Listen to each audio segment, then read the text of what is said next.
কাটোয়া শহরের সব থেকে বড় আকর্ষণ গৌরাঙ্গ মন্দির। শ্রী চৈতন্য মহাপ্রভু কাটোয়ায় দীক্ষা নিয়েছিলেন কেশব ভারতীর কাছে। যেখানে তিনি দীক্ষা নিয়েছিলেন সেখানেই গড়ে উঠেছে গৌরাঙ্গ মন্দির। 1535 খ্রিস্টাব্দে তৈরি করা হয়েছিল এই মন্দির। রোজ প্রচুর মানুষ এখানে আসেন। মহাপ্রভু ভাগীরথীর পাড়ে যে গাছের তলায় ক্ষৌরকর্ম করেছিলেন সেটিও এই মন্দিরে রয়েছে। এখানে এলে দেখা যাবে কেশব ভারতীর সমাধি। মহাপ্রভুর পায়ের ছাপও সযত্নে রাখা আছে এই মন্দিরে।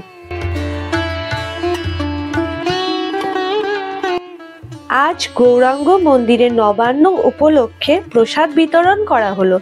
কাটোয়ার অধিকাংশ মানুষই এই প্রসাদ নিজের বাড়িতে নিয়ে গিয়ে নবান্ন উৎসব পালন করে থাকেন।